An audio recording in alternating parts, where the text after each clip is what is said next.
بۆ ئەوەی ڕێگەی نیەتی پاک مسۆگەڕکێ ورد سەرنجی ئەم فەرموودەی ئەنەس بدەین پێکەوە کە پێغەمبەری نازدار عليه الصلاة والسلام فەرموویەتی وەکو لە صحیحی مسلمایە وإن كان الرجل ليسلم ما يريد إلا الدنيا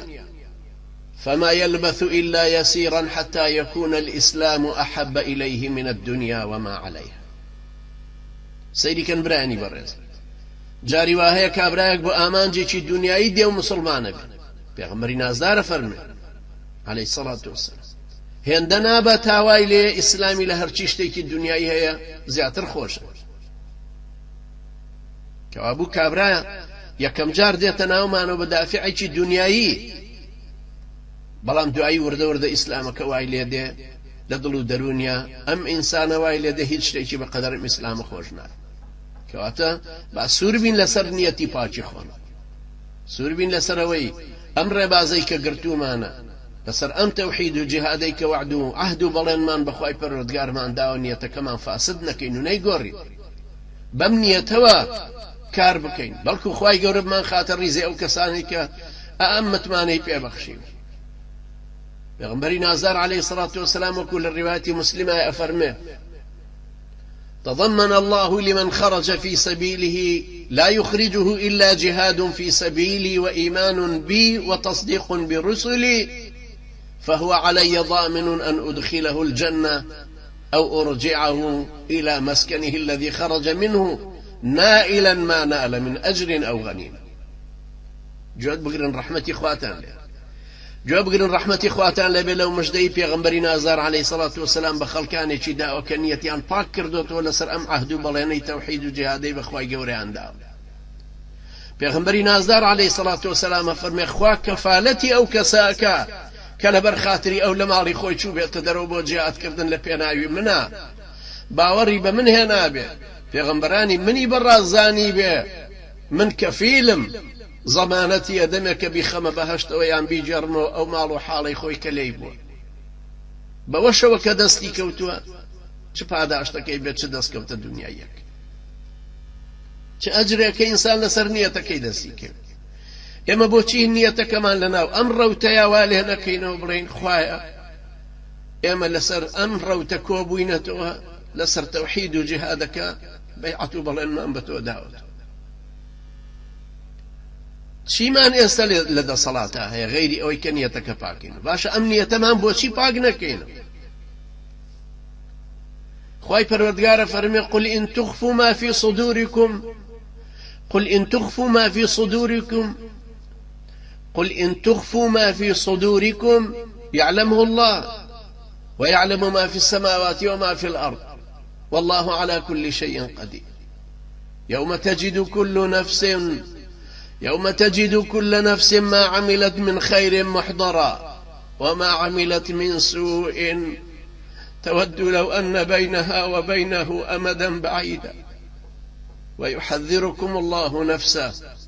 والله رؤوف بالعباد بلا أويل لنا ودلتانا پنهانتان كردو أخواي گەورە پێزانێ ئەوە زانێت چی لە ئاسمانەکان و زەویایە خوای گەورە توانا و دەسەڵاتی بەسەر هەموو شتێکە هەیە ڕۆژێک دێ کە هەموو کەس هەرچی چاکەی کردووە بێتەوە ڕێی و پێی شاد بێتەوە هەرچی خراپەیەکی کردووە خۆزگەی ئەوە بخوازێ کە ماوەیەکی زۆر و زیاد بکەوتایەتە نێوان خۆی و ئەو خراپانەوە نەیبینینایەت خوای گەورە حەزەر و هەڕەشەی خۆتان لێەکە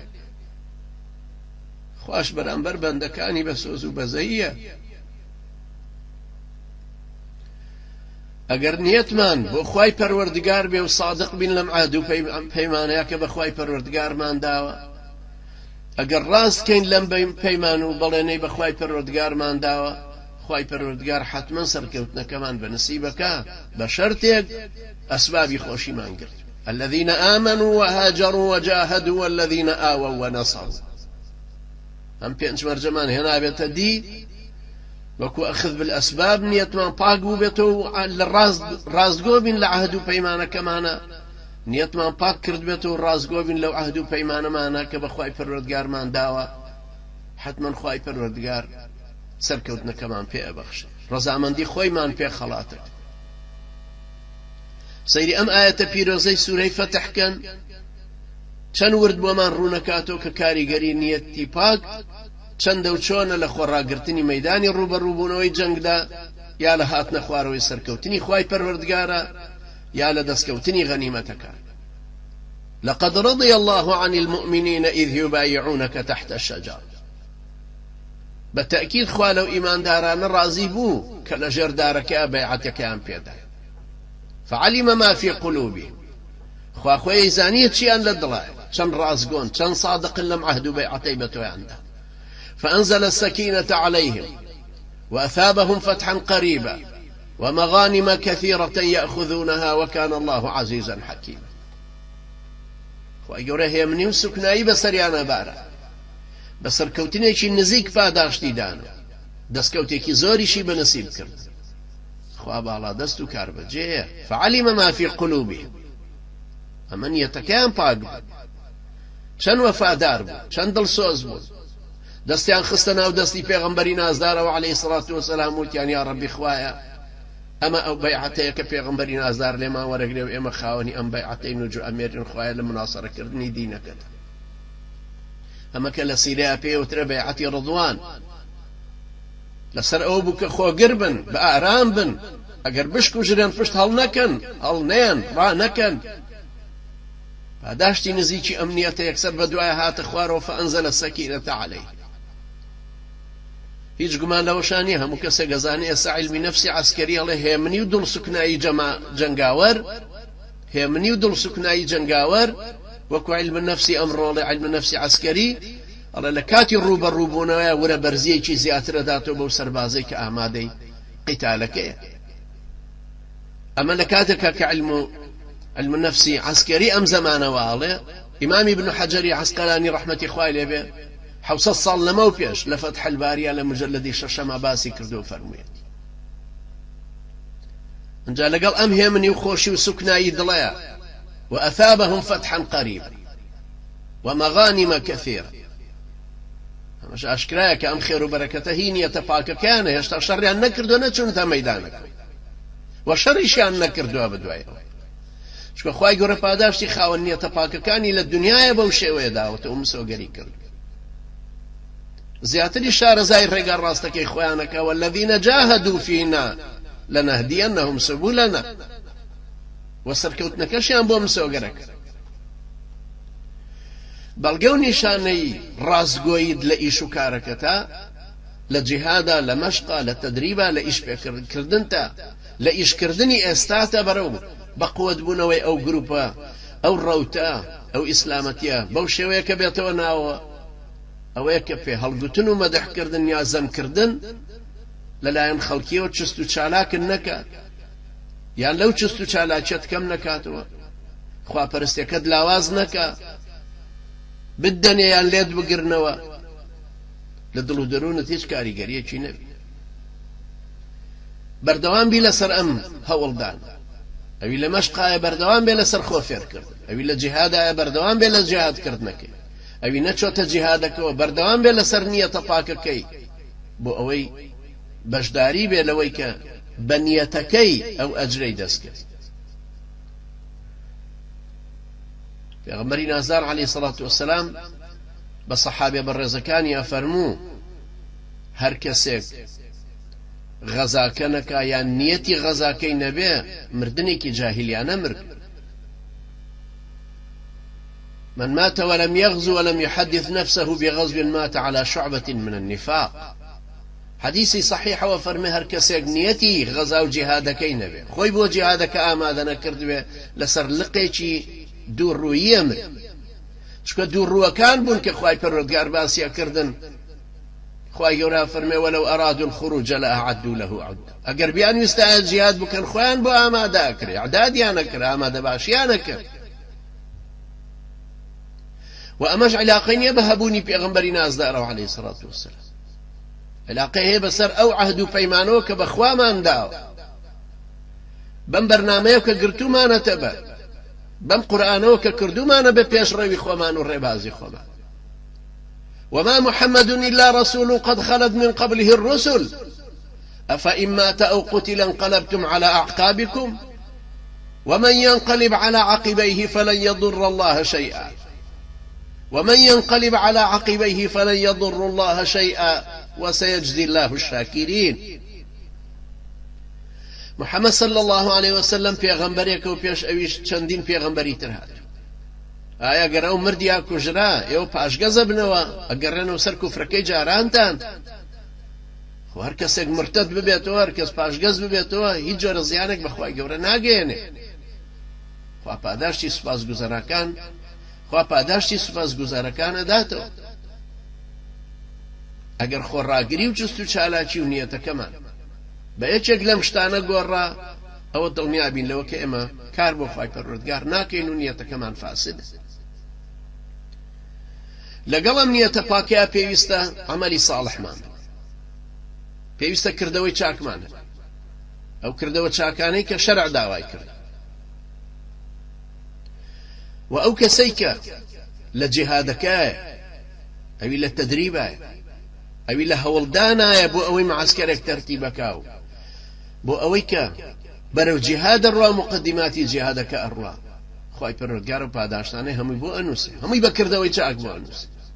سەیری کەن برایانی بەڕێز، سەیری ئەم ئایەتەکە لە سوورەی تەوبەیە چ مژدەیەکی خۆشی تیایە بۆ ئەو کەسانەی نیەتیان پاکە، بۆ ئەو کەسانەی عەهد و پەیمانیان لەگەڵ خوای پەروەردگارە بەستووە لەسەر ئەم تەوحید و جیهادەکە ئەفەرمێ ذلك بأنهم لا يصيبهم ظمأ ولا نصب ولا مخمصة في سبيل الله ولا يطؤون موطئا يغيظ الكفار ولا ينالون من عدو نيلا إلا كتب لهم به عمل صالح إن الله لا يضيع أجر المحسنين ولا ينفقون نفقة صغيرة ولا كبيرة ولا يقطعون واديا إلا كتب لهم ليجزيهم الله أحسن ما كانوا يعملون. أفرميه ذلك بأنهم لا يصيبهم ظمأ ولا نصب ولا مخمص. أما لبرويك أوان لبر خاطري خواهي قولة توشي حرنا رحتي وآزارك ديان.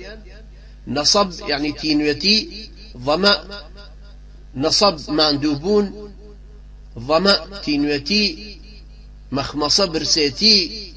لحر شوێنەکە لە هەر شتێکە کە ئەمەیان توش بوو ولا يطؤون موطئا يغيظ الكفار، یان پیان بگاتە جێگایەک و لە شوێنەکە بن کە دوژمن لێوەی ئەترسێ، ئەلەو شێوەیە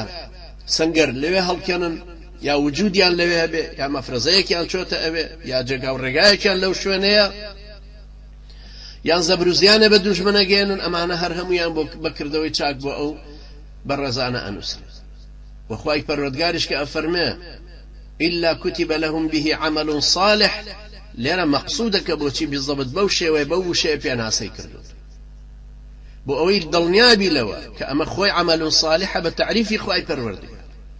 ئەمە بۆ هیچ کەسێکی تری غەیری مجاهیدیش ئاوا نەکراوە. خوای گەورە پاداشی چاکە خوازا ون ناکە. ئەنجا سەیری کە نەفەرمێ یان هەر ماڵ و سەروەت و سامانە کەم بێ یا زۆر کە لە پێناوی خوایە ئەیبەخشن، یا بە هەوراز و نشێوی هەر دەشت و دۆڵ و چیا و چۆڵەکە گوزەرەکەن، خوای گەورە هەمووی بە عەمەل ساڵح بۆیان نەنووسێ. خوای گەورە ئەوێ پاداشتیان لەوە باشتر بداتەوە کە خۆیان کردوویان. سەیری ئەو نیعمەتە گەورەیە. تۆ ئەتەوێ هەوڵ بدەی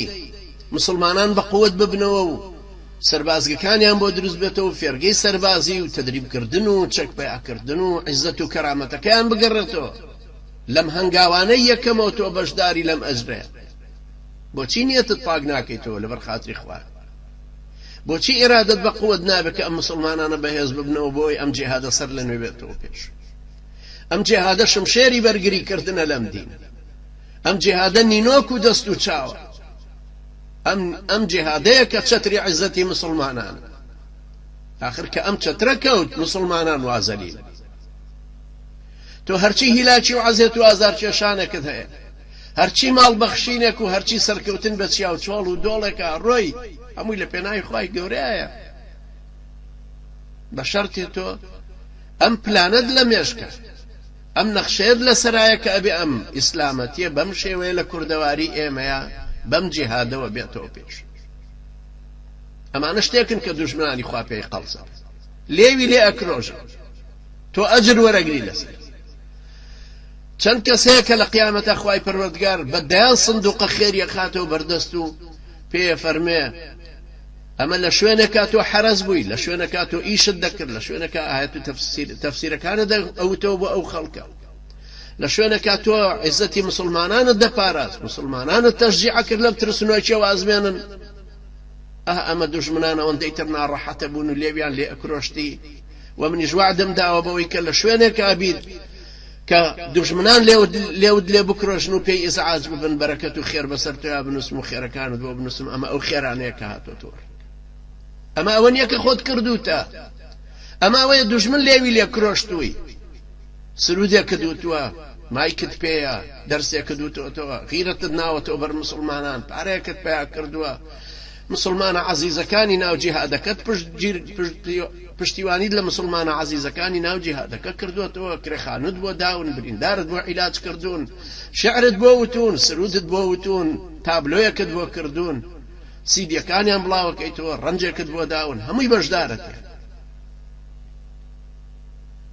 لەم ڕوانگەوێ ئێمە بڕوامان بەوە هەیە کە هەموو خۆ ئامادەکردنێکی ئەم مسلمانانە خواپەرستیە.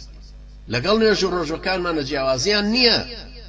پێویستیشە ئەمانایە لە دڵی ئینسانی مسلمانە بچەسپێت، لە ژیانی ڕۆژانەیە بدرەوشێتەوە، لە ناخی دڵ و دەرونیا هەست بەوە بکا کە ئەمەی ئەیکا فەرمانێکی تری خوای پەروەردگارە، بە تایبەتی کە بەرەو مەشقە ڕوا، بەرەو خۆ گونجاندنە ڕوا، بەرەو ئەوە ئەڕوا کە ئامادەباشیەکی باشتر دروست بکە. خوای گەورە فەرمێ وەعیدوا لەهم ما استطعتم من قوة، وەعیدوا بە پیاوانە فەرمی خۆتان ئامادەکەن، کەوا بوو یەکەمین ئامادەکردن ئامادەکردنی پیاوی جوامێر و ئازا و لێ هاتووە. دوایە فەرمێ ما استطعتم من قوة، ئەوە ئەتوانن کە هێزە و ئامادەی بکەن. ئەو هێزە چییە کە ئەتوانین؟ هێزی مادیە، هێزی تەنزیمی خۆمانە، هێزی ڕێک و پێخستنی خۆمانە، نەخشەیەکی مەرکەزیە، استراتیجێتێکی دیارە، کۆمەڵێک قۆناغی تایە، مەبەستێک لە هەر یەکێ لەم قۆناغانە مەبەستی خۆیان هەیە کە بهێنینە دی.